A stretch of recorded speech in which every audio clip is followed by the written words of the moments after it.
Olá, aluno, olá, aluna, tudo bem com você? Eu espero que sim, uma boa noite. Eu sou o professor Taiguara Finardi Martins, como foi apresentado agora há pouco pela coordenadora de curso, e para mim é uma alegria muito grande receber você para a primeira aula da disciplina de Direito Empresarial. E eu digo que é uma alegria mesmo, de fato é. Eu estou vendo aqui pelo chat, a gente tem diversos polos conectados, fico muito feliz de saber que nós temos alunos do Brasil inteiro, de alguns lugares que eu tive a oportunidade de conhecer e outros que ainda quero conhecer, né? Eu estou vendo, por exemplo, que nós temos alguns alunos aqui pertinho de Londrina, no Paraná, que é de onde eu estou falando. Então, tem um pessoal que é de Assis, acho que tem gente que é de Francisco Beltrão também.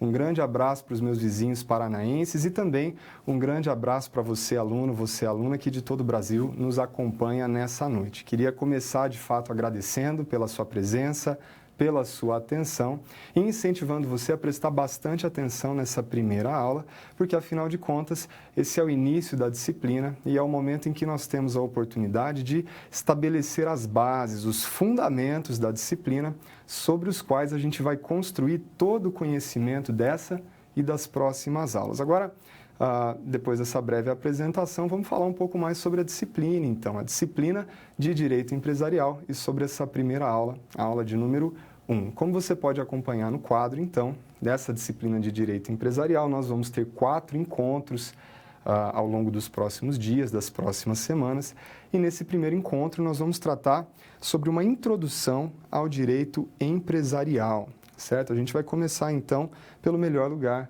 para se começar qualquer coisa, que é sempre o começo. A gente vai fazer uma introdução, até para que a gente possa estabelecer alguns conceitos iniciais que vão servir para a gente desenvolver depois os objetos dessa disciplina.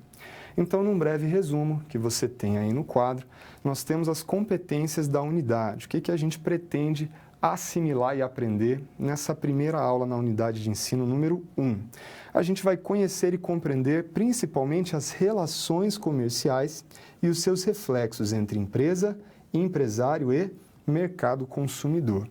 Num breve resumo, como você está observando aqui, essa aula vai falar justamente sobre isso, sobre o direito empresarial como um todo, enquanto disciplina, um pouco sobre a sua história, suas fontes, o conceito de atividade empresarial, bem como noções de capacidade e responsabilidade civil. Então, de forma um pouco mais prática, um pouco mais objetiva, ainda nessa breve introdução, nós vamos ter 4 momentos distintos nessa primeira aula. Você precisa prestar bastante atenção. A gente vai começar falando sobre o que é o direito empresarial, o que é uma empresa, o que é um empresário, quais são os requisitos e os impedimentos que se aplicam para o exercício da atividade empresarial. Na sequência, a gente vai falar sobre os princípios jurídicos que se aplicam ao direito empresarial e a gente vai dar destaque maior para um deles, que é bem importante, ele é bem especial. Nós também vamos ter a oportunidade de falar, ainda nessa aula, sobre tipos societários. Então, eu tenho certeza que você, aluno, você, a aluna, já ouviu falar em diferentes espécies de empresas e de sociedades. Então, existe, por exemplo, a sociedade limitada, sociedade anônima. Ah, verdade, professor, eu já ouvi falar sobre isso. Qual a diferença entre elas? A gente vai ter a oportunidade de estudar um pouco sobre isso ainda nessa aula e também nesse nosso primeiro encontro nós vamos falar sobre responsabilidade civil na modalidade subjetiva e objetiva. O que acontece quando a empresa causa um prejuízo a alguém? Como é que a gente resolve essa situação? Então, todos esses tópicos nós vamos abordar nesse nosso primeiro encontro. Agora, antes da gente avançar, vamos trabalhar um pouco sobre a contextualização. O porquê que esse diálogo, esses tópicos são importantes. Então, olha aí algumas perguntas que a gente pode tentar responder ao longo da nossa primeira aula. Como é que surgiu o direito empresarial? Será que as relações comerciais sempre se deram como hoje em dia? É claro que não. A gente pode pensar, por exemplo, no quanto a internet transformou as relações comerciais e as relações empresariais, não é verdade? Eu tenho certeza que você, aluno, vai concordar comigo quando eu digo que hoje em dia, qualquer um que pretenda constituir uma empresa ou exercer atividade empresária tem que estar muito conectado, né? Existem empresas que nem têm estabelecimento físico mais, não é verdade? Elas estão fazendo aí, desempenhando a sua atividade, né, o comércio só pelos meios eletrônicos. Então, como é que a realidade do direito empresarial foi se transformando ao longo do tempo? A gente vai falar sobre tudo isso, então, e eu quero incentivar e convidar você a prestar bastante atenção. Vamos lá?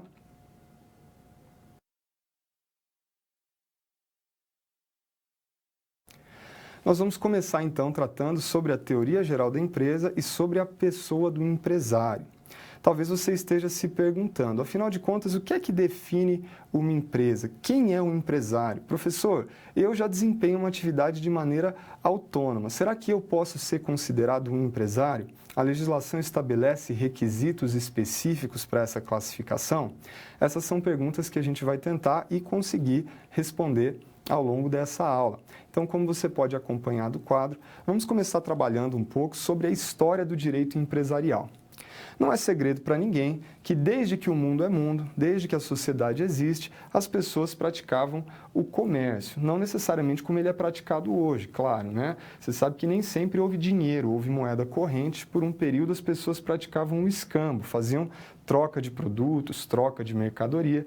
A partir de determinado momento a sociedade avançou um pouquinho, a gente pensou no comércio de maneira um pouco mais parecida com aquela que temos hoje, tá? Agora, o direito empresarial, ele só foi surgir num momento muito mais recente.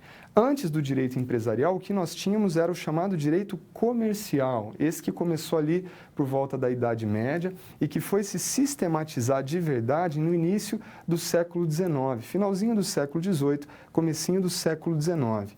Vale a pena a gente destacar aqui, ó, está no quadro, o Código Comercial de Napoleão, de 1808. Esse instrumento legal ele é importante, ele merece ser destacado, porque ele consagrou uma teoria que foi aceita por todo o mundo por um bom período de tempo, que era a teoria dos atos de comércio. Então, entendia-se como comerciante aquele que praticava algum tipo de ato de comércio que estava definido ali no Código Comercial de Napoleão. Aqui, para a nossa realidade brasileira, essa teoria e o Código Comercial de Napoleão, eles influenciaram bastante o Código Comercial Brasileiro de 1850. Você está notando que essa é uma legislação bastante antiga, eu ainda estou falando da época do Império, né? A gente ainda estava há 40 anos de ver a República. Então, o Código Comercial Brasileiro de 1850 foi muito influenciado por essa teoria dos atos de comércio. Agora, como você sabe também, né, para quem conhece um pouco de história, a partir do século XIX, principalmente no século XX, o comércio continuou existindo, mas também ganhou muita força a indústria e a prestação de serviços. E por isso não fazia mais sentido a gente continuar pensando só no direito comercial, porque além do comércio, nós tínhamos outras atividades produtivas, economicamente relevantes. E aí surge uma outra teoria para substituir a teoria dos atos de comércio. Você está acompanhando no quadro aí, você está vendo que eu estou falando da teoria da empresa.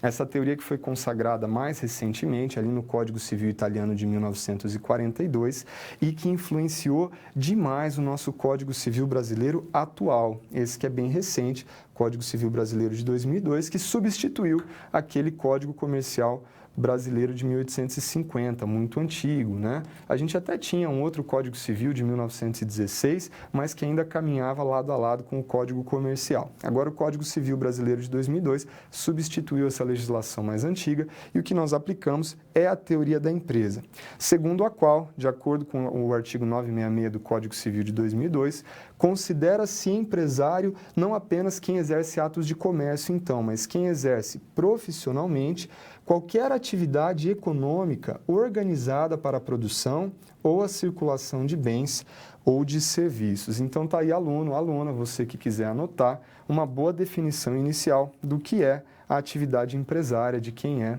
o empresário. Mas cuidado, olha só, eu coloquei aqui um alerta. O parágrafo único do mesmo artigo 966 do Código Civil de 2002 nos diz o seguinte: não se considera empresário, então não será empresário, aquela pessoa que exerce a profissão meramente intelectual, ou de natureza científica, literária ou artística, tá? Ainda que com concurso de auxiliares ou de colaboradores. Então, preste atenção nas ilustrações que eu coloquei. Do lado esquerdo da tela, você está vendo, né, até bem poético, com uma máquina de escrever, uma pessoa que está se dedicando a uma atividade literária, né, alguém que está escrevendo um livro, por exemplo. Essa pessoa não pode ser considerada um empresário, de acordo com o artigo 966, parágrafo único. Agora, note a diferença. Para a gente ficar no mesmo campo da atividade literária, a gente está falando sobre livros, mas agora não alguém que está escrevendo um livro. Eu estou pensando em uma grande livraria que está comercializando diversos livros. aqui é evidente que há atividade empresária. Então, o comércio de livros é uma atividade empresária, mas a escrita, a produção de um livro, atividade meramente literária, não. Ok? E avançando ainda, a gente pode falar agora sobre os requisitos que são exigidos pela legislação para que alguém possa exercer atividade empresária.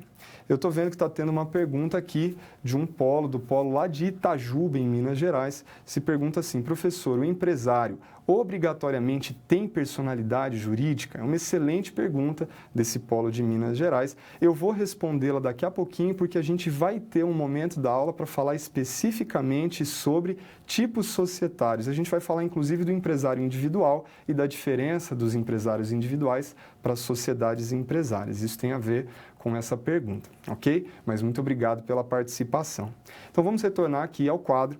Vamos falar sobre os requisitos que a legislação estabelece e exige, tá? A legislação ela exige basicamente duas coisas. Em primeiro lugar, que aquele que deseja exercer atividade empresária esteja em pleno gozo da capacidade civil. Em segundo lugar, que não esteja legalmente impedido de fazê-lo, de exercer a atividade empresária. Sobre a capacidade civil, é preciso que a gente entenda que ter capacidade civil é estar apto a exercer os atos da vida civil, os atos cotidianos do dia a dia. Nem todas as pessoas têm capacidade civil plena. Existem situações de incapacidade civil absoluta e de incapacidade civil relativa. Então, vamos falar bem rapidamente sobre a incapacidade civil absoluta. Não há espaço para dúvida aqui, aluno, preste atenção. A legislação nos diz, são absolutamente incapazes os menores de 16 anos e ponto. Então, qualquer pessoa que conte com menos de 16 anos de idade é absolutamente incapaz, não pode praticar os atos da vida civil sem ser representada por um responsável, normalmente os pais, não é? E, portanto, essa pessoa com menos de 16 anos não pode exercer atividade empresária. Agora, avançando, vamos falar sobre as hipóteses de incapacidade relativa, que também são trazidas pela legislação. São relativamente incapazes os maiores de 16 e menores de 18 anos, os ébrios habituais. Quem é o ébrio habitual? Pessoa viciada em álcool, alcoólatra, tá? E os viciados em tóxico também. Aqueles que, por causa transitória ou permanente, não puderem exprimir sua vontade, uma pessoa que está doente, em coma, por exemplo, e os pródigos, que são aqueles perdulários, aquela pessoa que não consegue controlar seus gastos. Lembrando que a capacidade dos indígenas será regulada por legislação especial. Ok? E sobre os impedimentos, a legislação ela também nos traz quais são as hipóteses de impedimento para o exercício da atividade empresária. Então, os falidos, durante suas obrigações com a massa falida, não podem exercer essa atividade. Leiloeiros, corretores, servidores públicos, deputados e senadores, estrangeiros e sociedades sem sede no Brasil, no caso de algumas atividades específicas, por exemplo, não pode ser dono de empresa de radiocomunicação, tá? E o médico também, esse bem específico, no exercício simultâneo da farmácia.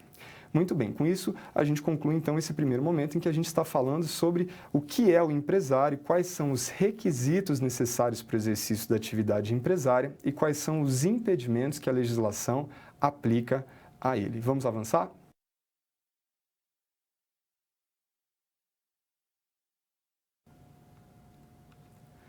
Nessa situação problema, nós vamos agora aplicar o conhecimento adquirido a respeito da classificação do empresário, dos requisitos para o exercício da atividade empresária e também dos impedimentos legais que se aplicam a esse tipo de situação. E para fazer isso, aluno e aluna, quero convidar você a embarcar comigo numa história. Nós vamos falar sobre a história do Félix. O Félix é alguém que acumulou experiência ao longo da vida e que agora decidiu se dedicar à atividade empresária. E ele vai precisar da nossa ajuda para saber exatamente como ele deve fazer isso, como é que ele deve colocar o projeto dele em prática.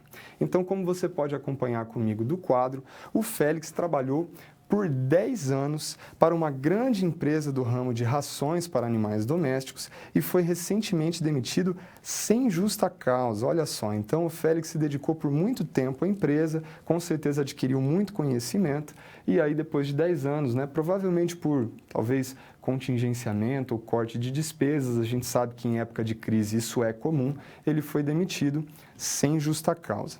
E ao invés de procurar por outro emprego, ele decidiu que seria mais interessante usar o conhecimento adquirido no ramo para dar início ao seu próprio empreendimento, criando uma pet shop. E olha o nome que ele decidiu dar, um nome chique, hein? Pet Shop, Dog e Cat. Então essa é a história do Félix, é uma história que é relativamente comum, como a gente sabe, né? Então só recapitulando, uma pessoa que se dedica por muito tempo a uma atividade específica e depois de um determinado período ela é desligada da empresa e ela se vê aí diante desse desafio de tentar se reinserir no mercado de trabalho. E o Félix está sendo ousado. Ele, ao invés de procurar emprego, sair distribuindo currículo, ele decidiu que ele vai empreender. Aliás, aqui, aluno, uma curiosidade. Você sabia que o Brasil é um dos países mais empreendedores do mundo, segundo algumas pesquisas recentes? Né? Nós temos um índice muito grande de pessoas que têm essa disposição de empreender, de começar o seu próprio negócio. E isso faz sentido, porque a nossa legislação, como a gente vai perceber ao longo da disciplina, ela incentiva e ela tenta, de fato, promover o empreendedorismo, claro, que dentro dos limites daquilo que é possível. Mas vamos retornar, então, para a história do Félix. Ele está querendo começar o seu negócio, ele deseja abrir a sua própria empresa e agora, claro, ele que tem muito conhecimento talvez no ramo das rações, no ramo dos pets aí, dos animais domésticos, mas não tem tanto conhecimento assim no ramo do direito empresarial, não é? Ele vai precisar da nossa ajuda, da minha e da sua ajuda, aluno. Então preste atenção. A primeira pergunta que nós vamos precisar responder aqui é a seguinte: quais são os requisitos que Félix deve observar para que ele possa se tornar um empresário? Essa é a primeira pergunta. Quais os requisitos que o Félix deve observar para que ele possa se tornar um empresário? A segunda pergunta que nós vamos precisar responder, você está acompanhando do quadro aí também, é: há algum impedimento que se aplique a ele a princípio? Muito bem. Essa situação, problema, embora muito interessante, não é difícil de ser resolvida. Se você conseguiu adquirir os conhecimentos necessários para a gente falar sobre quem é o empresário e o que a legislação exige para exercício da atividade empresária, eu tenho certeza que você, aluno, nas suas anotações, ou quem sabe até de cabeça, já matou essas perguntas, né? Tá muito fácil. Agora, se de repente ainda ficou alguma dúvida, é claro que juntos nós vamos responder e resolver essa situação, problema. Acompanhe comigo no quadro a proposta de resolução. Então, a pergunta que foi feita é a seguinte: quais requisitos Félix deve observar para que possa tornar-se um empresário? Bom, a legislação estabelece basicamente dois requisitos. Em primeiro lugar, o Félix ele precisa ter plena capacidade civil. Vamos fazer um breve parêntese aqui, lembrando que a capacidade civil é a capacidade, a aptidão para desempenhar de maneira plena os atos cotidianos da vida civil. É alguém que está apto a comprar, vender, contratar, negociar, assinar e assim por diante.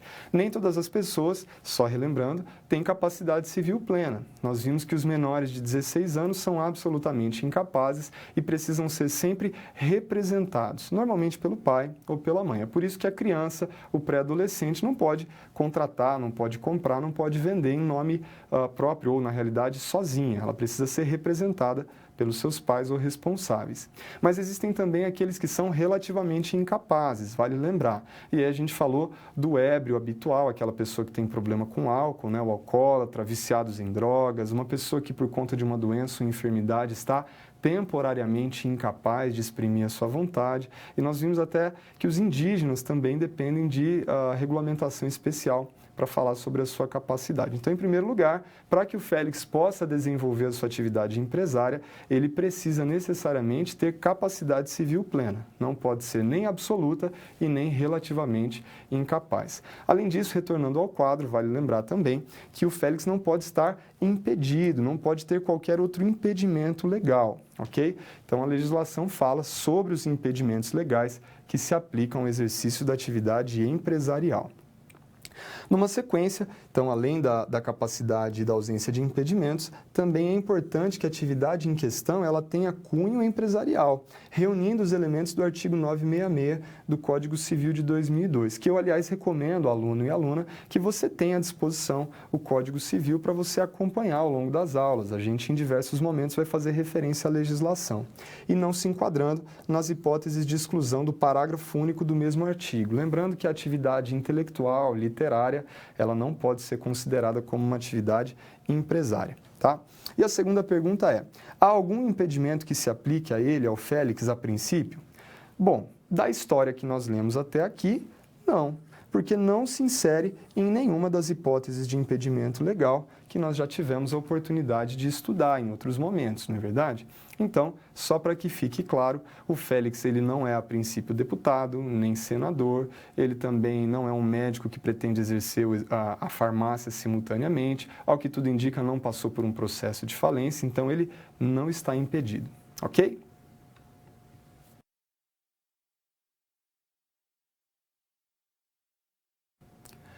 Dando sequência, então, nós vamos falar sobre os princípios jurídicos gerais que se aplicam ao direito empresarial.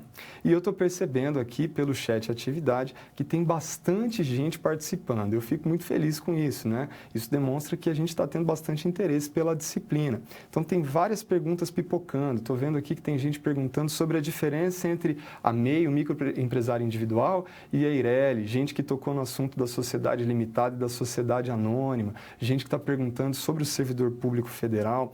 Novamente, pessoal, quero dizer que a gente vai ter momentos da aula para explorar especificamente todos esses conteúdos, ok? Então, vamos tomar cuidado para não colocar a carroça na frente dos bois, mas quero incentivar vocês a continuarem participando, até porque essas perguntas poderão ser respondidas no nosso momento de interação, que a gente vai ter daqui a pouquinho. Então, continue aí em contato com o seu tutor presencial, continue mandando essas questões, porque em breve a gente vai poder respondê-las, ok? Mas falando então sobre os princípios gerais e jurídicos que se aplicam ao direito empresarial, como você pode acompanhar do quadro, aluno, a doutrina, ao longo do tempo, consolidou alguns princípios jurídicos que são aplicáveis ao direito empresarial.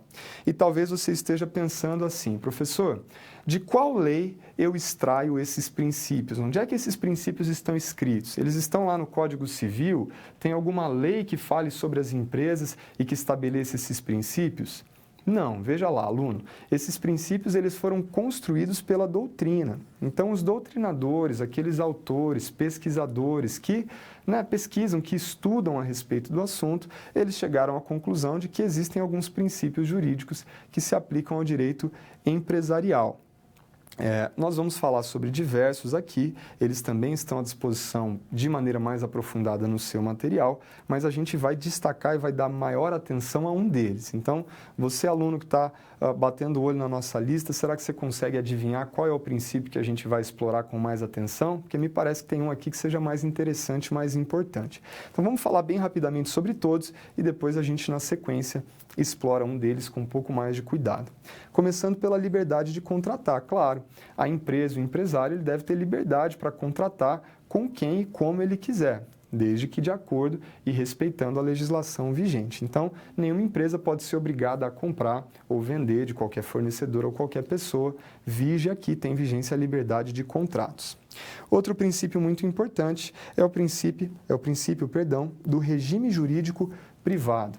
E aqui cabe um breve parêntese. O direito, ele se divide basicamente em duas áreas, que a gente vai chamar de direito privado e direito público. O direito privado é o ramo do direito que trata das relações entre os particulares, entre os cidadãos em geral. E o direito público é o ramo do direito que vai tratar das relações entre o cidadão e os entes públicos, municípios, estados, União e assim por diante. Preste atenção na pergunta que eu vou fazer, aluno. Na sua opinião, o direito empresarial, ele deve ser disciplinado pelo direito privado ou pelo direito público?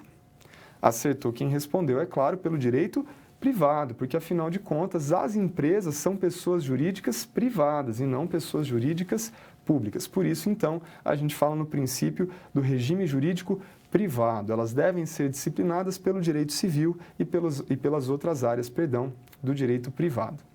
De volta ao quadro, avançando, nós temos um outro princípio, que é importantíssimo, que é o princípio da livre concorrência.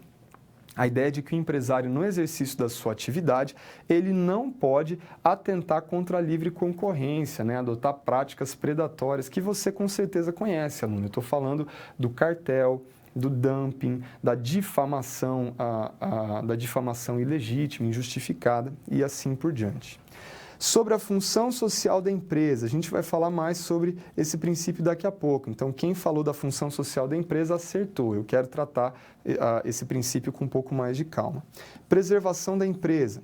Nós vamos ter uma aula para falar especificamente sobre falência e recuperação judicial. A ideia de que a empresa, quando passa por uma crise, ela não deve morrer, mas ela deve ter instrumentos para que ela possa tentar se reerguer da crise, né? Nós temos que tentar preservar a empresa. E o princípio da livre iniciativa, que alberga, que congrega, ele é um guarda-chuva para esses outros dois, livre empreendimento e livre movimentação interna de capitais. A ideia de que o empresário ele deve ter liberdade para escolher o seu ramo de atuação e para aplicar o seu dinheiro, os seus recursos, o seu capital, portanto, da maneira como ele entender melhor no contexto da sua empresa. Mas eu disse que a gente ia explorar um pouco melhor um desses princípios. Vamos falar então sobre a função social da empresa e para isso eu preciso fazer uma ponte agora entre direito civil, direito empresarial e direito constitucional. Se você puder acompanhar comigo no quadro novamente, você vai notar que eu trouxe o artigo 170 da Constituição Federal.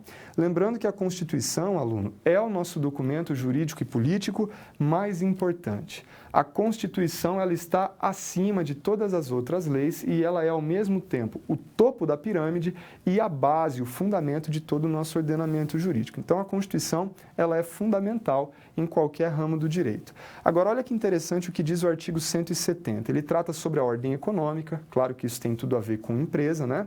E diz o seguinte, que a ordem econômica, no Brasil da atualidade, ela está fundada na valorização de duas coisas.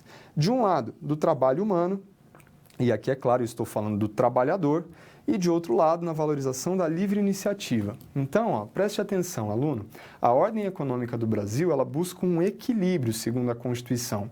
Um equilíbrio entre a valorização do trabalhador, que não deve ser descartado, a força de trabalho humana, mas também a valorização do empregador. A gente está falando das empresas e da livre iniciativa. Esse equilíbrio é muito legal e ele se faz presente na Constituição. E retornando ao quadro, você vai ver que o artigo 170 também traz aí diversos princípios a respeito da ordem econômica. Alguns deles, inclusive, são interessantes ao direito empresarial. Livre concorrência, defesa do consumidor, defesa do meio ambiente. Agora, preste atenção aqui no parágrafo único. É assegurado a todos o livre exercício de qualquer atividade econômica. É claro que aqui a gente está falando sobre o livre empreendedorismo.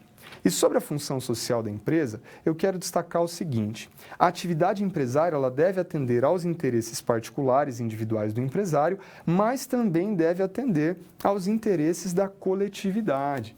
Então, a função social da empresa significa o seguinte: que a empresa ela nasce e ela existe para dar lucro aos sócios, claro, isso não é segredo para ninguém, mas não apenas para isso. Na atualidade, a sociedade compreendeu que uma empresa também deve ser capaz de gerar benefícios coletivos. Que tipo de benefícios, professor? A gente pode pensar, por exemplo, na geração de empregos ou, de repente, no desenvolvimento econômico de uma região e até mesmo na geração de tributos que são revertidos ao Estado, ao município, à União e que depois são devolvidos à sociedade na forma de políticas sociais, por exemplo. Então, a função social da empresa tem tudo a ver com isso, ok? Esse é o princípio mais interessante, na minha opinião, mais importante de todos esses que se aplicam ao direito empresarial.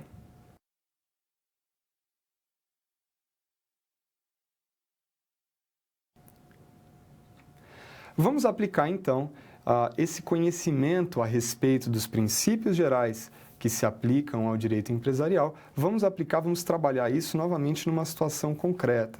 E para isso, vamos falar novamente do Félix. Relembrando, o Félix ele é um funcionário ou ex-funcionário de uma empresa que trabalhou por 10 anos no ramo das rações para animais domésticos e depois de 10 anos, por uma questão de contingenciamento, bateu a crise, a empresa precisava cortar despesas, o Félix foi demitido sem justa causa. E aí ele se viu diante de uma difícil decisão. Mas ele optou por, ao invés de sair distribuindo currículos e tentando se reinserir no mercado de trabalho como empregado, ele optou por começar o seu próprio negócio, montar uma empresa. E então ele decidiu aproveitar o conhecimento que ele já tinha acumulado nessa área e ele decidiu montar uma pet shop. Será que você se lembra do nome da pet shop do Félix, aluno? Eu falei que era um nome chique, hein? Dog Cat. Esse era o nome da Pet Shop do Félix. E agora a gente vai avançar então para tratar sobre essa Pet Shop do Félix, essa empresa que está nascendo. Como é que o direito empresarial pode auxiliar o Félix no desenvolvimento inicial das suas atividades? Acompanhe comigo a leitura no quadro. Então, estudando sobre o assunto, que assunto é esse? Né? A questão da abertura de uma empresa, né? Tudo que isso envolve, quais são as implicações do início de uma sociedade ou de uma empresa individual. O Félix ele tomou conhecimento de que a sua nova empresa deveria atender aquilo que o livro chamou de função social da empresa. Olha lá, aluno, veja como esse princípio da função social da empresa, ele é importante, ele tem desdobramentos práticos. O termo chamou a atenção do Félix, porque ele não sabia o seu significado. Então, ele estava lendo um livro, um material sobre direito empresarial, de repente ele viu lá, função social da empresa. Ele falou, caramba, o que será que significa função social da empresa? Além disso, o Félix também foi alertado por um amigo, então ele estava conversando provavelmente com um conhecido, né? Contou, falou, olha, eu estou pensando de abrir uma empresa agora que eu fui demitido, talvez o Félix vá até usar o valor que ele recebeu, né, das suas verbas rescisórias para começar essa nova atividade, e o amigo dele fez um alerta, falou, olha, Félix, então que legal, né? Desejo a você toda a sorte do mundo, mas olha o alerta aqui, ó. Você precisa tomar cuidado para não adotar práticas que violem a livre concorrência. E agora o Félix está com duas situações para entender. De um lado, ele precisa entender o que é a função social da empresa, ele não faz a menor ideia do que é isso, e ele também precisa compreender o que é livre concorrência e como não atentar contra ela. Então, retornando ao quadro, você pode ver que as duas perguntas que a gente precisa responder, elas que estão sintetizadas em uma só aqui no final, são as seguintes. O que a empresa de Félix deve ou não fazer para, em primeiro lugar, cumprir a sua função social e, em segundo lugar, para não atentar contra o princípio da livre concorrência? Essas são as duas questões que a nossa situação-problema exige de nós. Então, o que o Félix deve fazer para que a sua empresa atenda a função social e o que ele deve ou não fazer, o que ele deve deixar de fazer, deve se abster de fazer para não atentar contra a livre concorrência. Essa situação-problema, apesar de muito interessante e, como você percebe, muito prática, muito objetiva, ela não é difícil de ser resolvida. Basta que a gente tenha compreendido o que é a função social da empresa e o que é a livre concorrência.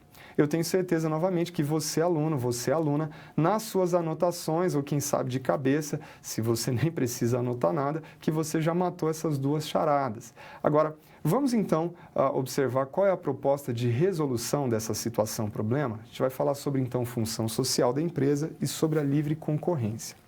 Começando sobre a função social da empresa, olha lá. Esse pet shop que o Félix decidiu abrir, né, esse negócio, esse empreendimento que ele decidiu iniciar, deve cumprir rigorosamente toda a legislação trabalhista, tributária, ambiental e mesmo outras, não é? Para que, além de oferir lucro, também atenda aos interesses da coletividade. E aí a gente está falando dos trabalhadores, do poder público, da sociedade em geral.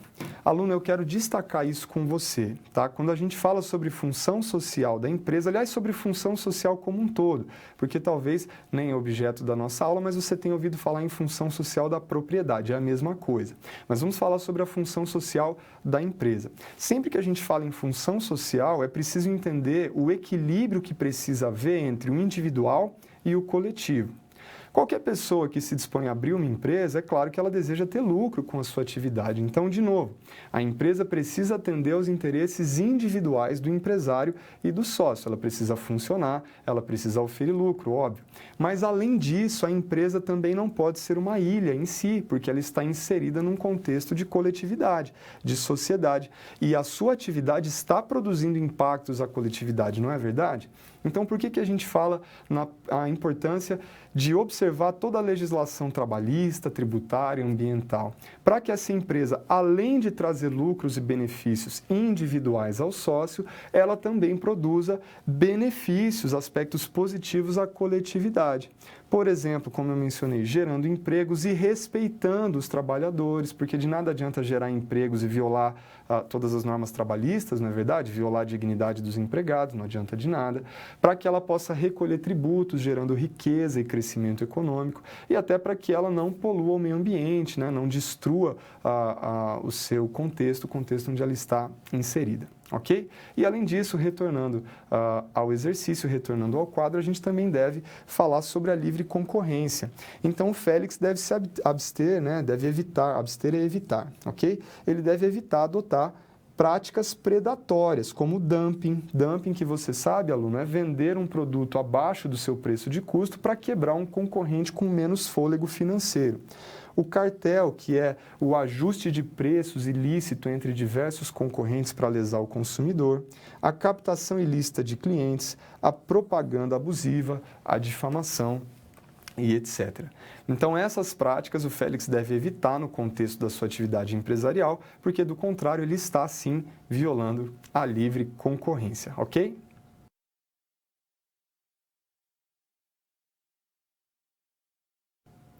Agora sim, aluno e aluna, nós vamos para um momento de interação e de perguntas. A gente não tem muito tempo, eu estou vendo que está tendo bastante participação, isso me deixa muito feliz, então eu vou ser bem objetivo.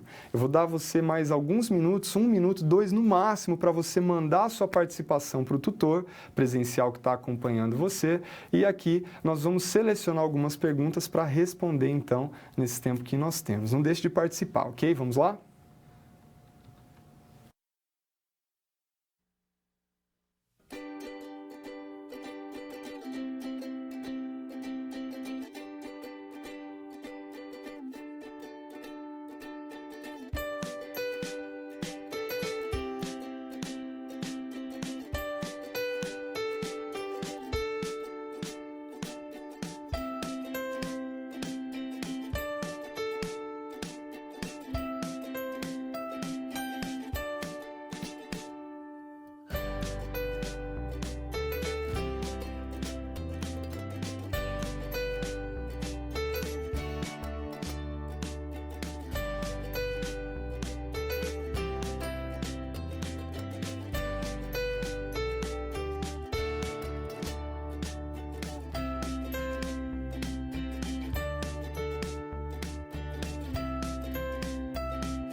Muito bem, então, pessoal, retornando aqui, como eu disse, a gente está tendo uma participação imensa, que me deixa muito feliz.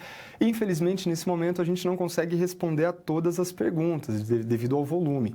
Mas eu quero lembrar você, aluno, que na sequência a gente vai ter a nossa aula atividade, também com o fórum aberto, junto comigo, professor, que vou estar à disposição, e com os tutores, tanto presenciais quanto à distância. Então, se ficar alguma pergunta sem resposta ao longo da aula, não deixe de aproveitar esse momento, onde aí sim a gente está à disposição para atender vocês. Nós selecionamos 2 perguntas bem práticas. A primeira vem lá do polo de Paracatu, em Minas Gerais. Um abraço para o pessoal de Paracatu. O José Osório de Moura Machado pergunta o seguinte: como provar que uma pessoa é pródiga? E a questão dos ébrios, né? O ébrio habitual, a maioria das pessoas bebe. É verdade, na nossa realidade, a maioria das pessoas bebe.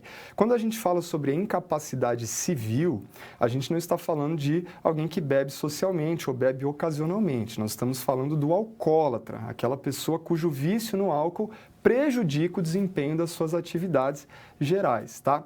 E tanto para o caso do alcoólatra quanto do pródigo, aquele que gasta demais, é necessário um procedimento judicial por meio do qual alguém da família, algum parente ou algum interessado vai demonstrar isso a um juiz e o juiz, então, estabelece essa incapacidade civil relativa, ok? Depende de um procedimento judicial, sendo bem prático.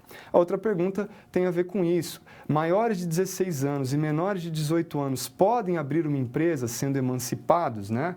Essa é uma pergunta que vem do polo lá de Bebedouro, em São Paulo. Um abraço para o pessoal de Bebedouro, excelente pergunta. Os menores de 16 anos são absolutamente incapazes. Aqueles que têm entre 16 e 18 anos são relativamente incapazes, mas podem se emancipar em algumas circunstâncias. Por exemplo, aprovação em concurso público ou casamento. Nesses casos, a pessoa, ainda que tenha menos de 18 anos, mas mais de 16, ela adquire capacidade civil plena e aí cessa essa limitação, ok? Espero que eu tenha conseguido responder essas perguntas e lembrando que outras perguntas podem e serão respondidas no nosso próximo momento na aula atividade comigo e com os tutores, tá ok? Obrigado pela participação, pessoal.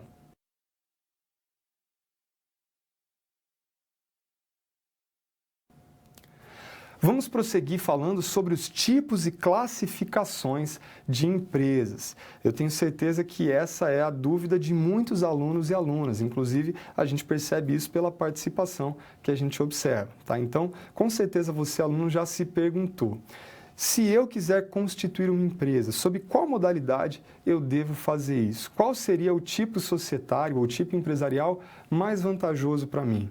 Talvez você, aluna, esteja se perguntando o seguinte: professor, eu já ouvi falar sobre sociedade anônima, sobre sociedade limitada, já ouvi falar sobre MEI, microempresa individual, sobre uma tal de EIRELI, que é uma sigla que eu nem sei o que significa.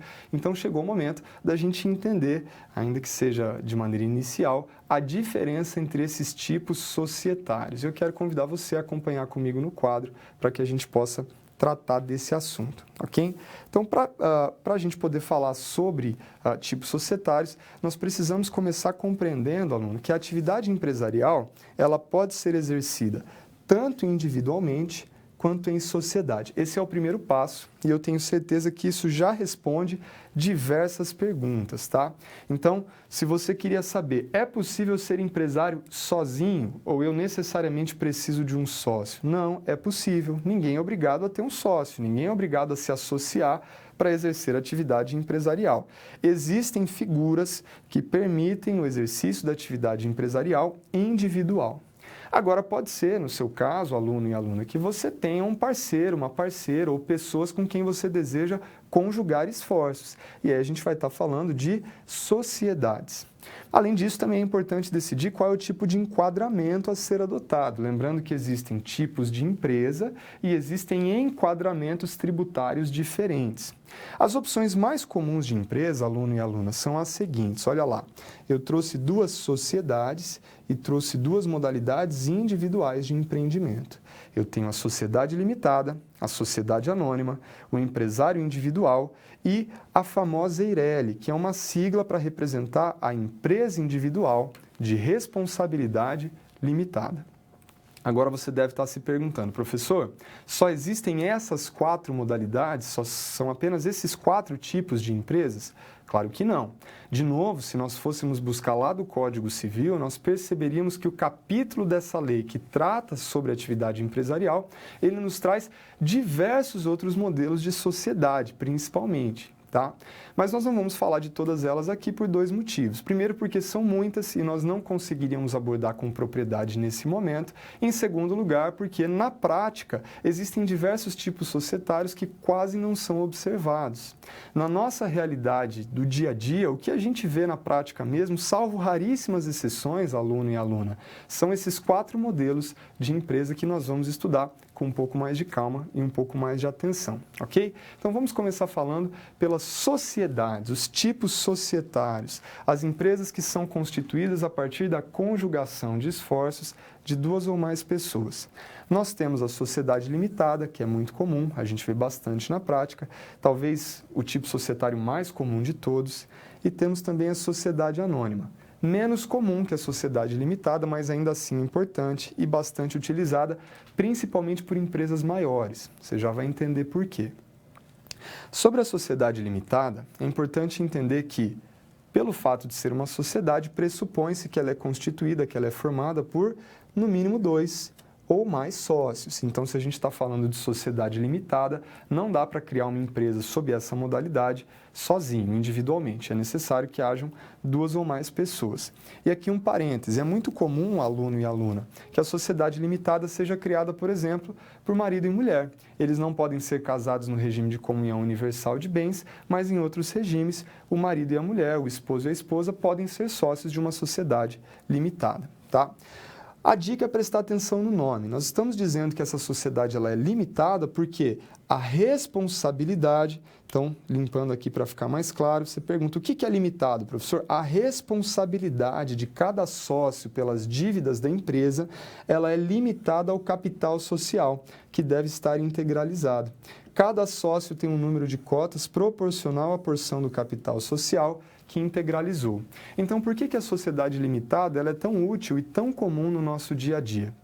Porque imagina que você, aluno, tem o desejo de abrir uma empresa, mas você pensa o seguinte, vai que essa empresa não dá certo, vai que eu não sou bem-sucedido na minha atividade empresarial. Eu não quero que o meu patrimônio pessoal, da minha pessoa física, seja contaminado pelo insucesso da pessoa jurídica. Faz sentido, não é?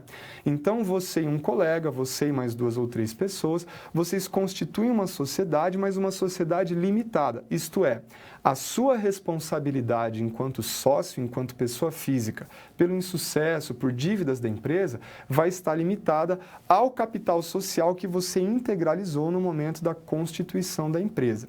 Lembrando que um sócio pode ter mais cotas ou menos cotas. É possível a distribuição igualitária, então 2 sócios que têm 50% do capital social cada um, 50% das cotas, ou também, como a gente vê, às vezes, um sócio que tem 90% e o outro que tem 10%, 99% e 1%. Isso pode acontecer. Agora vamos falar sobre a sociedade anônima. De novo, do quadro, você pode observar que a sociedade anônima ela tem uma diferença.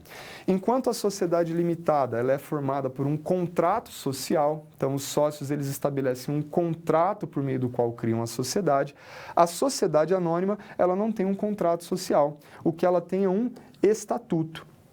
E a vantagem aqui é a seguinte, na sociedade limitada, todas as vezes que eu quero alterar o quadro societário, tem um sócio que vai sair, vai entrar um outro sócio, vou mexer no número de cotas, eu preciso alterar o contrato social. Esse é um procedimento relativamente formal e burocrático. Na sociedade anônima, não. Como ela é regida por estatuto e dividida em ações, as ações podem ser transmitidas com muito mais facilidade, porque elas não dependem de alteração do contrato social. Professor, você está falando em ações. Significa que a sociedade anônima é aquela sociedade que tem as ações negociadas na Bolsa de Valores mobiliários? Exatamente. As empresas que têm ações compradas e vendidas na Bolsa são empresas constituídas sob o regime de sociedade anônima, organizada por ações. Lembrando que essas ações podem ser abertas e aí elas vão ser negociadas na Bolsa, ou a sociedade anônima pode ser fechada e aí as ações só são vendidas pelos sócios para aqueles que eventualmente tiverem interesse de adquirir. Vamos falar agora sobre as sociedades, sobre as empresas individuais. O empresário individual é aquela pessoa física titular singular de uma pessoa jurídica, respondendo por ela ilimitadamente. Ela é muito comum para profissionais liberais por suas vantagens tributárias. E aqui é onde entra o enquadramento em MEI, microempresa individual, microempresa ou empresa de pequeno porte, a depender do faturamento anual. Então, a gente tem um limite anual de 81 mil para microempresa individual, 360 mil para microempresa ou quase 5 milhões para empresa de pequeno porte. Então, você, aluno que tinha dúvidas sobre a MEI, está aqui, tá? É um empresário individual, ele sozinho, só que ele responde ilimitadamente pelas dívidas da empresa. E uma outra modalidade muito comum é a EIRELI, Empresa Individual de Responsabilidade Limitada. Qual é a diferença entre a EIRELI e a MEI? A diferença é que na EIRELI a responsabilidade do sócio ela está limitada ao capital social da empresa. E aí você me pergunta, professor, não é muito mais vantajosa a EIRELI do que a MEI, então? Porque a MEI a responsabilidade é ilimitada e na EIRELI ela é limitada ao capital social. Sim e não. Por uma perspectiva, ela é mais vantajosa no contexto da limitação de responsabilidade, mas a Eireli, ela exige um capital social mínimo de 100 salários mínimos, ou seja, na atualidade você precisa ter pelo menos R$100 mil para integralizar e montar uma Eireli. Nem todo mundo dispõe desse valor, principalmente quem está começando, e acaba optando pela MEI. Lembrando que a MEI também tem mais vantagens tributárias. Ok? Então, são esses os 4 tipos empresariais mais comuns que a gente mais vê na prática: sociedade limitada, sociedade anônima, empresa individual e a Eireli.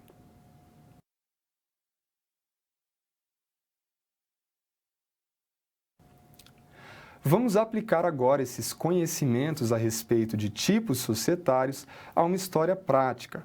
Vamos falar do Félix. O Félix, que era empregado por 10 anos em uma empresa, foi demitido sem justa causa e agora, ao invés de buscar se reinserir no mercado de trabalho por meio aí de currículos, buscando um novo emprego numa outra empresa, ele decidiu fazer diferente. Ele, como bom brasileiro que é, falou: eu vou começar meu próprio negócio, eu vou empreender, vou usar o know-how que eu já tenho, o conhecimento que eu já tenho, e eu vou abrir uma pet shop. Você, aluno, você, aluna, se recorda do nome da pet shop do Félix? Eu falei que era um nome chique. Quem lembra, diz aí. Cat, até eu estou errando. Dog e Cat é o nome chique da pet shop do Félix. E agora a gente falou, ou estamos falando em outro momento, sobre tipos societários, sobre as empresas, na verdade, que são possíveis, e a gente pode responder e ajudar o Félix em algumas dúvidas que ele está tendo. Acompanhe a leitura comigo. Consultando um profissional, o Félix percebeu que ele precisa optar por um tipo de empresa para sua nova atividade com o pet shop. Então, ele vai constituir uma empresa, mas ele precisa escolher que tipo empresarial ele vai adotar nessa nova empresa, nesse novo empreendimento que ele está começando. Dentre as opções que lhe foram apresentadas, então vamos pensar aí que o profissional contratado por Félix apresentou a ele todas as opções possíveis previstas pela legislação, com as suas características, e dentre elas, uma lhe pareceu mais atrativa considerando as circunstâncias atuais. E aqui um parêntese. É muito comum que o aluno, a aluna, pergunte o seguinte: professor, qual é o tipo empresarial mais vantajoso na realidade brasileira? Se eu for abrir uma empresa, que tipo de empresa eu devo escolher? Qual empresa é melhor? Que tipo é melhor? Me diz aí, professor, quero uma resposta mágica.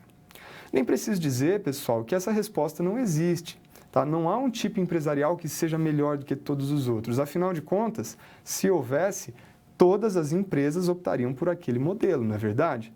Por que que isso não acontece? Por que que nós temos empresas constituídas sob o formato de sociedade limitada, sob o formato de sociedade anônima, temos empresários individuais, MEIs, microempresários individuais, temos Eirelis, empresas individuais de responsabilidade limitada? Por que que existem tantas empresas diferentes? Porque cada tipo empresarial tem vantagens e desvantagens a depender da sua circunstância, da realidade do empresário. Então, para alguém que está começando agora, que não tem nenhum parceiro, nenhum sócio, que tem um faturamento pequeno, que está desenvolvendo a sua atividade sozinho, que não vai contratar muitos funcionários, talvez para essa pessoa a MEI, a microempresa individual, seja uma solução. Para uma outra pessoa, um outro indivíduo que tem parceiros, que precisa montar uma estrutura mais pesada, precisa contratar muitos funcionários, talvez ele precise de uma sociedade limitada ou, quem sabe, uma sociedade anônima. Então, não existe empresa melhor e empresa pior, não existe tipo melhor e tipo pior. Existe o tipo adequado para cada situação. E é por isso que o profissional da contabilidade, o profissional da administração e da economia, ele precisa conhecer os tipos societários para que, ao orientar alguém ou ao constituir a sua própria empresa, ele possa identificar qual é o tipo societário mais vantajoso, ok? Agora, retornando então à nossa situação problema. Olha a situação do Félix. O Félix, ele é casado, vamos pensar que ele seja casado para o nosso exercício sob o regime de comunhão parcial de bens, ok? E ele vai contar com a ajuda da sua esposa, que está disposta a figurar como sócia. Então aqui a gente já vai pensar, por óbvio, numa sociedade, né? Além disso, ele pretende utilizar as verbas rescisórias que recebeu do seu antigo emprego, quando ele foi demitido, para integralizar o capital social inicial da nova empresa, mas ambos, Félix e esposa, só desejam ser responsabilizados, olha a palavra-chave aqui, até esse limite, outra palavra-chave, caso a iniciativa não tenha sucesso. E as perguntas são, ou a pergunta é a seguinte: diante desse cenário, dessas circunstâncias, o Félix deve optar por qual modalidade de empresa? Então, dentre os tipos societários ou empresariais possíveis, qual é o mais vantajoso ao Félix? Tá fácil de responder, não é verdade? Diante do que foi narrado, o Félix e a sua esposa, obviamente, devem optar por constituir uma empresa sob a modalidade de sociedade limitada. Por quê? Porque assim, a eventual responsabilidade dos sócios estará limitada ao capital social que tiverem integralizado. Cada um dos sócios receberá uma porção de cotas equivalente ao valor integralizado junto ao capital social da empresa em sua constituição. Então, vamos lá. Por que o Félix não pode optar por uma microempresa individual? Porque ele tem a sua esposa que deseja ser a sua sócia. Então, já são dois, não tem como a gente optar por um modelo individual.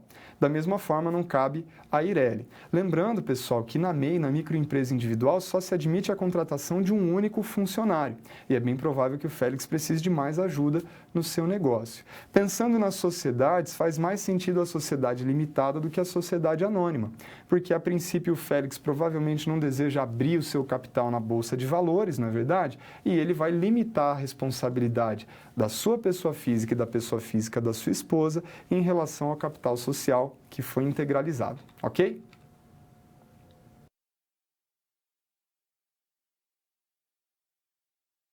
Vamos tratar agora, já que estamos falando sobre responsabilidade, sobre a responsabilidade civil da empresa. Porque aqui, aluno, preste atenção. A atividade da empresa, por natureza e por definição, seja ela qual for, ela vai importar num certo risco. Seja o risco de não ter sucesso e ficar inadimplente com seus credores, ou seja o risco mesmo de causar algum prejuízo, algum dano direto ao consumidor ou a terceiros. Por isso é muito importante que a gente compreenda e conheça quais são as circunstâncias relativas à responsabilidade civil. Quero convidar você a acompanhar comigo do quadro para que a gente faça uma leitura inicial sobre esse tema. A atividade de uma empresa, como eu disse, ela pode importar em danos e prejuízos a terceiros, isso é verdade. Será que você, aluno, consegue pensar em pelo menos um exemplo disso acontecendo? Então, tente pensar aí numa ilustração, em algum caso prático, talvez algo que tenha acontecido, inclusive com você mesmo, de uma empresa que causou um prejuízo a terceiros, seja um cliente, né? Então pode ser um fornecedor, pode ser um consumidor, um parceiro, a sociedade em geral. Aqui, ó, a gente normalmente pensa em prejuízo ao consumidor, né? Mas olha o que eu coloquei, uma poluição, né? Uma empresa que está poluindo o mar ou o rio, ela está causando prejuízos a toda a coletividade por meio dessa poluição, não é verdade? Então isso também entraria aqui, tá? A responsabilidade civil de uma empresa, limpando o quadro aqui, seja uma sociedade ou um empresário individual, ela atrai o dever de indenizar, como a gente vai ver daqui a pouquinho. E o que a gente precisa compreender é que a responsabilidade civil, ela pode se dar pela modalidade subjetiva ou pela modalidade objetiva. Eu até destaquei em cores diferentes, porque essa distinção, aluno e aluna, preste atenção, ela é fundamental. É muito importante que a gente entenda quando é que se aplica a responsabilidade subjetiva e quando é que se aplica a responsabilidade objetiva, porque isso pode e vai fazer toda a diferença na seguinte pergunta: a empresa deve indenizar o prejuízo ou não? A empresa está obrigada a pagar pelo dano ou não? Então vamos começar primeiro compreendendo o que é a responsabilidade subjetiva e o que é a responsabilidade objetiva e quando é que elas se aplicam. Tem uma que é mais vantajosa a quem sofreu o prejuízo e tem outra que é mais vantajosa àquele que está sendo responsabilizado. Vamos entender essa diferença. Começando pela responsabilidade subjetiva, que está destacada em azul, tá? Então a gente vai entender que a responsabilidade subjetiva, ela é, em primeiro lugar, a regra geral. Ok? Então, no geral, nas relações em geral, na sociedade, o que se aplica é a responsabilidade subjetiva. E você, aluno, você, aluna, aqui no seu celular ou no seu notebook, conseguiu abrir o Código Civil, lembrando que uma dica, se você digitar na internet, num site de pesquisa, Código Civil, o primeiro link que vai aparecer é o link do site do Planalto com o texto integral e atualizado da lei, tá? Isso facilita bastante a consulta. Você que está com o seu Código Civil à disposição, nós vamos falar então sobre o artigo 186 e o artigo 927, tá?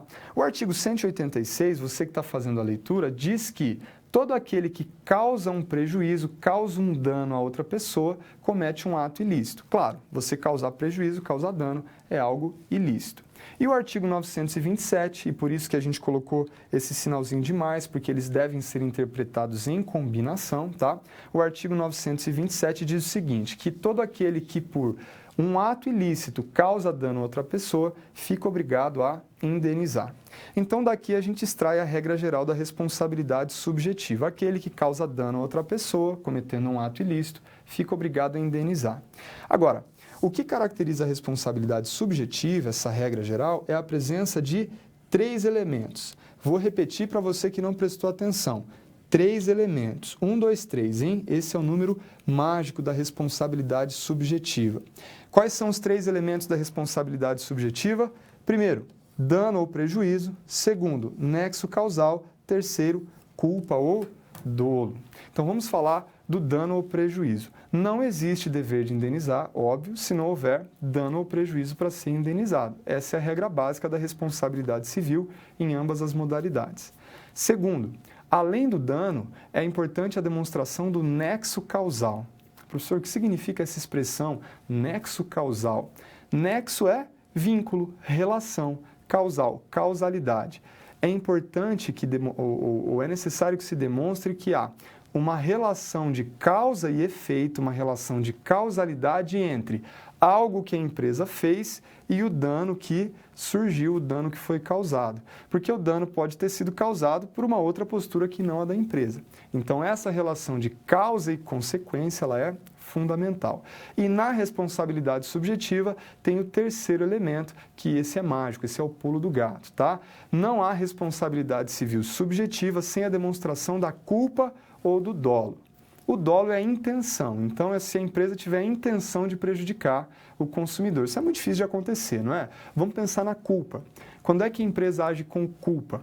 3 modalidades, de novo número mágico, 1, 2, 3. Imperícia, imprudência ou negligência. Imperícia é quando a empresa tenta fazer alguma coisa para a qual não tem o conhecimento técnico. Um exemplo de imperícia é alguém que, sem ser formado em medicina, sem ter o conhecimento técnico, resolve que vai fazer uma cirurgia. Ela está agindo com imperícia. Mesmo que ela não tenha a intenção de machucar o seu paciente, ela está agindo com culpa. Imprudência é a não antecipação de resultados negativos previsíveis. Olha, a empresa deveria ter previsto isso e ela não previu. Foi imprudente, agiu com culpa, se causou um dano, deve indenizar. E, finalmente, a negligência é não adotar medidas que deveriam ser adotadas. Então, é negligente, por exemplo, a pessoa que se dispõe a visitar uma obra e não utiliza um capacete de proteção. Está sendo negligente, ok? Então, esses são os 3 elementos da responsabilidade civil subjetiva: dano, nexo causal e culpa ou dolo. Agora, vamos falar da responsabilidade objetiva. Acompanhem comigo no quadro. A grande diferença aqui é que a responsabilidade objetiva, ela é uma exceção à regra e ela dispensa a demonstração de culpa. Isso é muito importante. Para a responsabilidade objetiva, bastam 2 coisas, então, aluno: o dano e o nexo causal. Não é necessário que se demonstre a culpa da empresa. E aqui você já percebeu onde eu quero chegar. A responsabilidade objetiva é muito mais grave para a empresa, porque ainda que ela não tenha culpa, ainda que ela não tenha sido imperita, imprudente ou negligente, ela pode ser obrigada a ressarcir o dano apenas com a demonstração do nexo de causalidade, mesmo sem culpa. E de novo do quadro você observa um detalhe importantíssimo. Embora a responsabilidade objetiva seja a exceção para a coletividade, ela vai ser aplicada nas relações de consumo, artigos 12 e 14 do Código de Defesa do Consumidor. A responsabilidade civil objetiva é aplicada nas relações de consumo sempre que houver defeito do produto ou do serviço fornecido. Então, a empresa, em relação a fornecedores, a parceiros comerciais, ela responde subjetivamente. Mas, diante do seu cliente, do seu consumidor, a responsabilidade é objetiva. Mesmo que não haja culpa, deve indenizar. E isso exige um cuidado muito grande do empresário, não é verdade?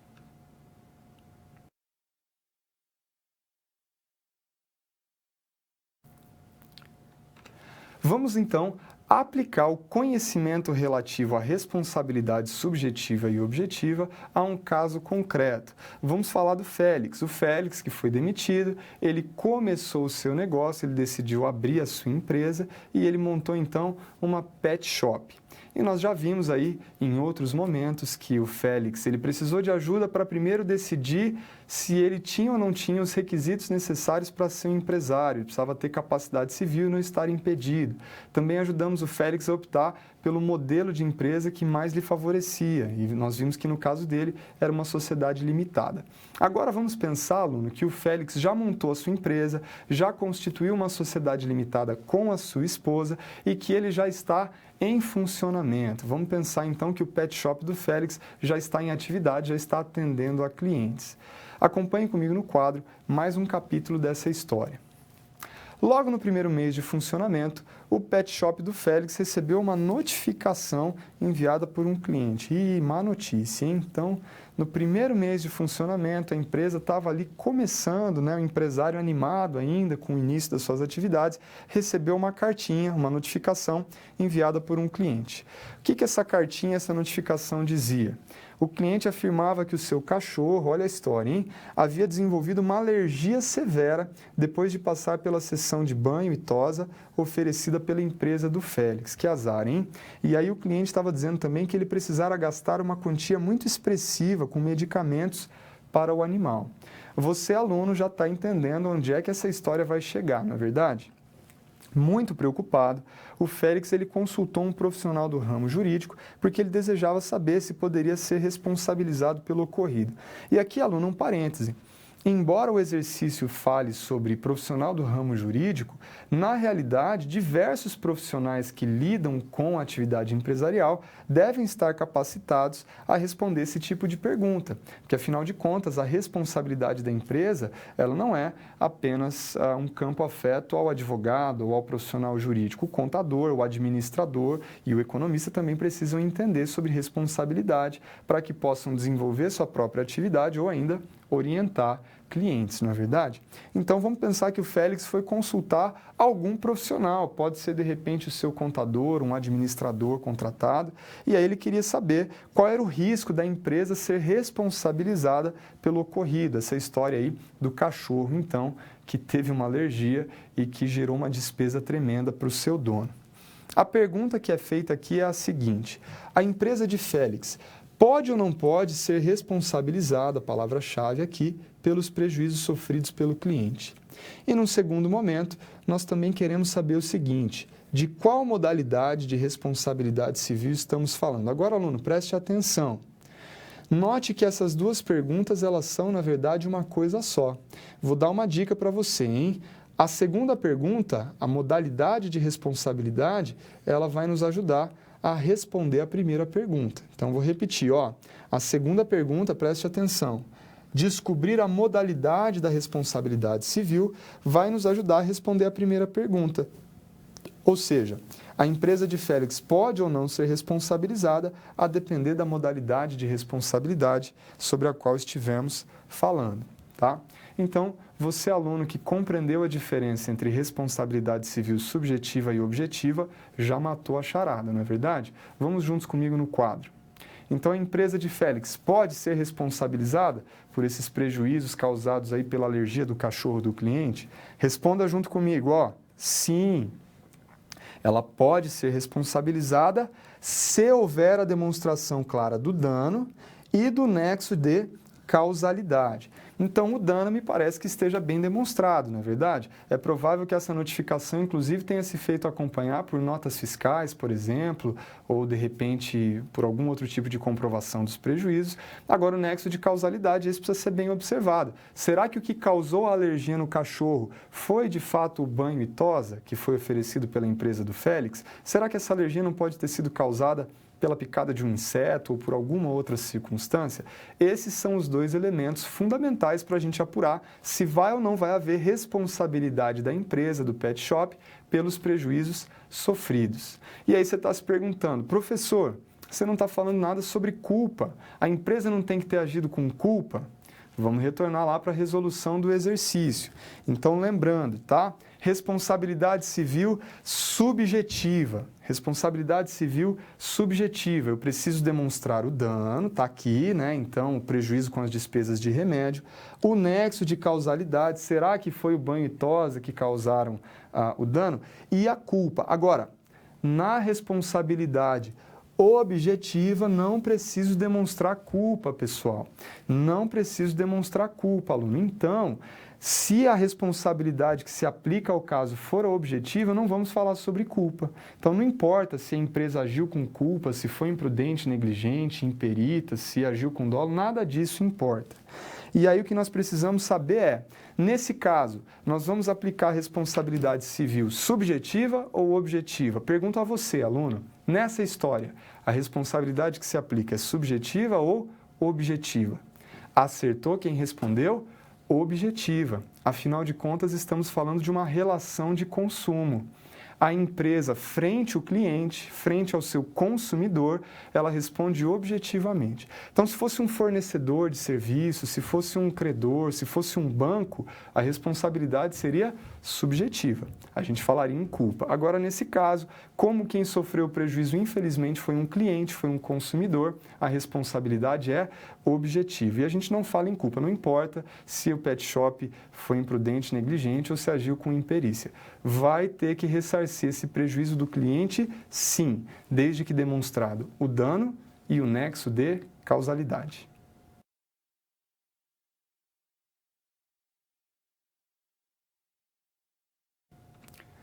E para a gente avançar nesse nosso momento de interação, pessoal, de novo, antes da gente encerrar, nós temos alguns minutos para responder perguntas. Eu estou percebendo que, fico muito feliz com isso, a gente está tendo bastante participação de novo no chat. Eu já vi algumas perguntas aqui que eu quero responder, mas eu vou te dar um minuto para você interagir com o seu tutor presencial e você mandar a sua pergunta ou comentário. De repente, se você tiver uma contribuição, nós queremos também abrir esse espaço para você, ok? Um minutinho a gente já volta, não deixe de mandar a sua participação.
Então, estamos retornando, tivemos diversas perguntas e antes de respondê-las, quero lembrar, daqui a pouco, pessoal, a gente tem a nossa aula atividade na sequência com a minha participação no chat, junto com todos os tutores, presenciais e à distância. Se ficar alguma dúvida que a gente não conseguir responder na aula por causa do tempo, não deixe de participar da aula atividade, porque eu faço questão de responder por lá com toda a riqueza de detalhes que eu puder. Antes de atender as perguntas, também quero mandar um abraço especial para alguns polos. Tem gente que está elogiando a aula, fico feliz, obrigado. Se tiver qualquer contribuição, mande também.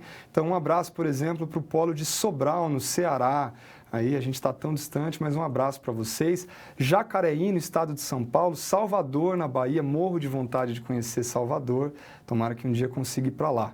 Polo de Dourados, Jacobina, na Bahia também, olha só, estou recebendo a informação que são 217 polos, que legal, um grande abraço para todos vocês que estão participando da aula. Agora algumas perguntas. Lá do Polo de Cataguases, em Minas Gerais, as sociedades limitadas também protegem o patrimônio dos sócios, salvo se houver a desconsideração da personalidade jurídica. Excelente contribuição.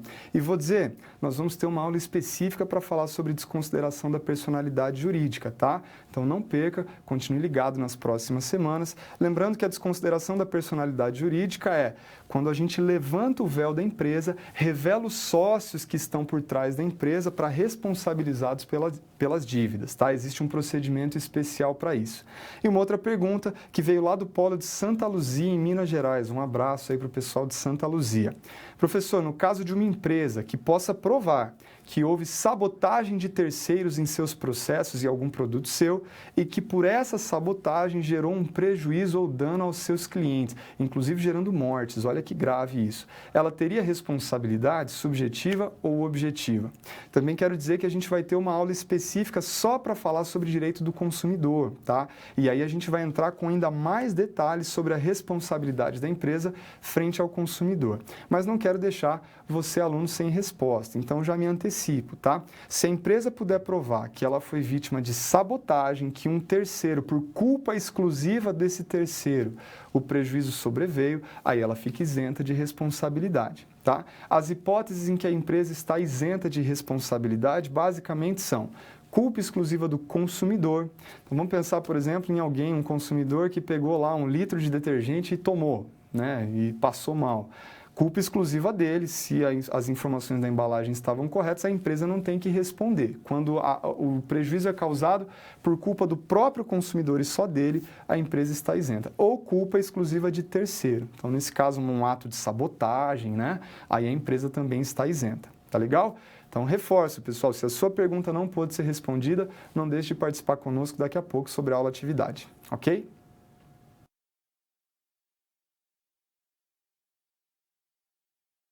Finalmente, então, já caminhando para a nossa conclusão, vamos fazer um breve momento de recapitulação. Chegou a hora de testar a sua memória, hein? Quem lembra o que almoçou hoje?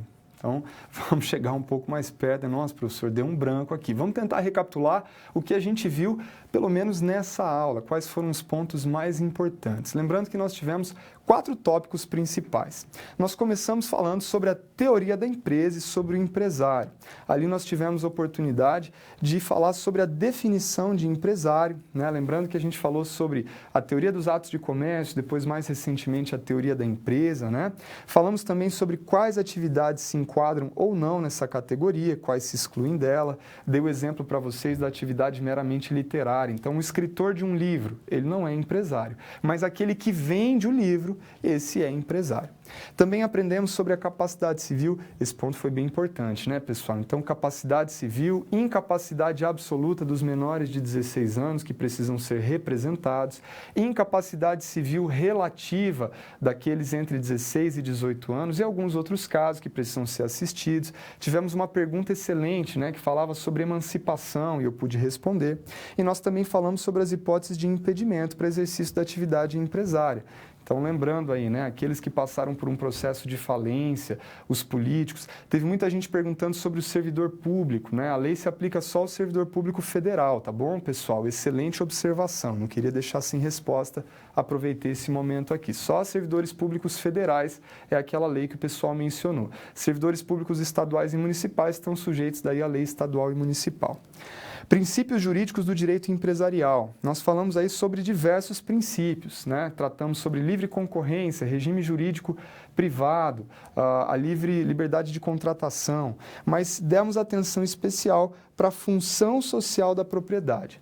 Lembrando que deve haver um equilíbrio entre atender o interesse individual do sócio, isso é, produzir lucro, a empresa tem que ser lucrativa, ela tem que atender o interesse individual do sócio, mas ela também tem que atender o interesse da coletividade, não é verdade? Então, ela precisa aí gerar renda, gerar empregos, gerar tributos, não pode prejudicar o meio ambiente e assim por diante. E já na segunda metade da aula, nós falamos sobre os tipos e classificação das empresas, tivemos muita participação, foi bacana, né? A gente falou sobre a sociedade limitada e a sociedade anônima, que são os dois tipos societários mais comuns, e falamos sobre o empresário individual e sobre a EIRELI, Empresa Individual de Responsabilidade Limitada. Lembrando que o empresário individual é muito comum pela MEI, né, tem assim benefícios tremendos tributários. Aliás, gente, fica aí a recomendação, tá? Quem tiver interesse em desenvolver uma atividade empresarial, estude sobre o empresário individual, sobre a MEI, porque benefícios tributários gigantescos para essa categoria, ok? E a EIRELI também muito bacana, mas daí tem que ter um capital mínimo de 100 salários mínimos. E falamos sobre a responsabilidade civil da empresa. Se a empresa causa algum prejuízo, pode ser responsabilizada. E aí vimos sobre modalidade objetiva, modalidade subjetiva. Lembrando que sobre a responsabilidade subjetiva e objetiva, a gente vai ter uma aula específica para falar sobre relações de consumo. E ali a gente vai voltar nesse tema com mais tempo e com mais propriedade. Nessa primeira aula, lembrando que o título dela era Introdução ao Direito Empresarial, a gente plantou uma semente, tá legal, pessoal? A gente falou sobre diversos temas de maneira inicial. Foi um ponto de partida para esse nosso diálogo. Mas eu espero que a aula tenha sido produtiva para você, aluno, para você, aluna, como foi para mim, porque, afinal de contas, como eu sempre digo nas aulas que eu dou, ensinar é, em primeiro lugar, aprender. Então, a gente está falando, mas nós estamos conversando com vocês pelo chat, estamos aprendendo também. Quero reforçar o aviso de que agora, na sequência, nós temos a nossa aula atividade. Não deixe de nos acompanhar. Ali a gente vai continuar respondendo dúvidas e interagindo com vocês. É um momento que eu gosto bastante, faço questão de estar por ali. E não poderia encerrar também, claro, sem agradecer demais todos os diversos polos que estiveram conectados conosco. Muito obrigado pela sua participação. É ela que torna a nossa aula tão bacana, não é verdade? Muito obrigado, um grande abraço e a gente se vê na próxima aula. Até mais.